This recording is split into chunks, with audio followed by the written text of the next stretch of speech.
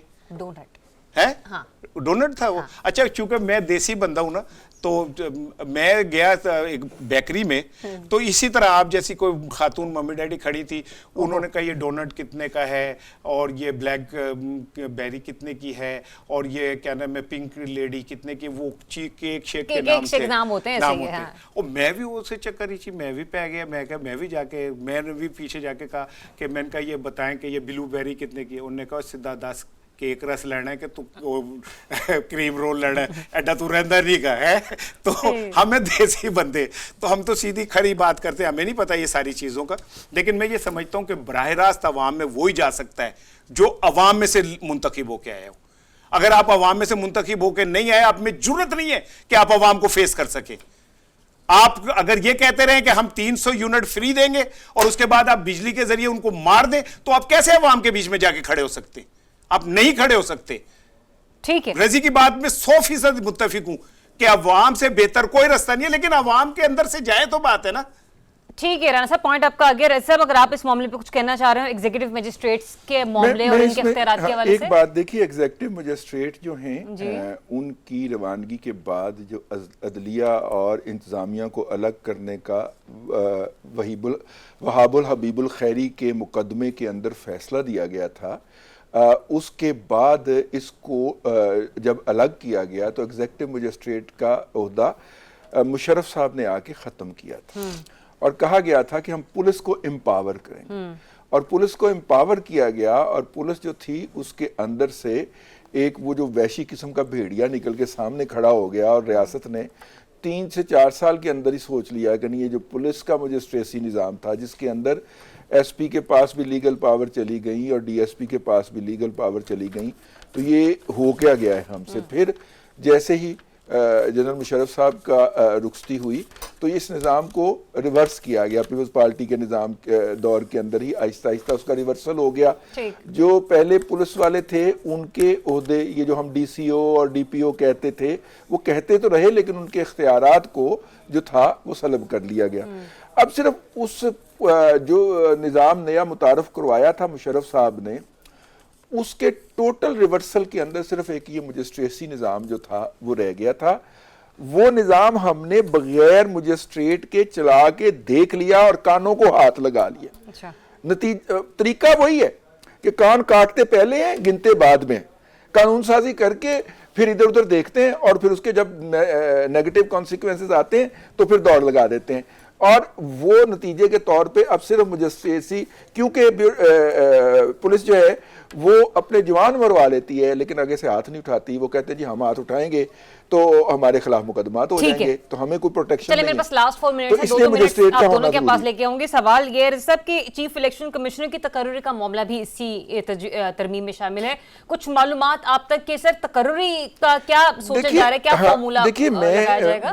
میں نا اس میں ایک صاحب سے پوچھا جو کہ ماہر ہیں اس شعبے کے یا اس کے اوپر نظر رکھے ہوئے ہیں. انہوں نے کہا, ان کا یہ کہنا تھا دروغ برگردن راوی, کہ اس میں جو لیڈر آف دا اپوزیشن کا کردار آئینی طور پہ بنایا گیا تھا نا کہ مینڈیٹری ہوگا کہ پرائم منسٹر جو ہے وہ لیڈر آف دا اپوزیشن سے مشورہ کرے گا. اس تقرری کے اندر ابھی بھی ہے ایگزسٹنگ لاء کے اندر ہے. اس کے اندر خط, مطلب اگر آپ ذاتی طور پہ نہیں ملنا چاہتے تو پھر خط لکھ لیتے ہیں, ورنہ ذاتی طور پہ مل کے بھی تو طے ہوا ہے نا پہلے. تو اس میں جو ہے وہ یہ والی جو لیڈر آف دی اپوزیشن کے ساتھ جو مینڈیٹری کنسلٹنٹ ہے وہ ختم کر کے اس کا اختیار پرائم منسٹر کو دیا جا رہا ہے. کچھ اور تقرریاں بھی ہیں. اچھا, ڈائریکٹ پرائم منسٹر کو دیا جا رہا ہے؟ جی, پرائم منسٹر کی ذات تک آ جائے گا, اس کے آفس میں آ جائے گا.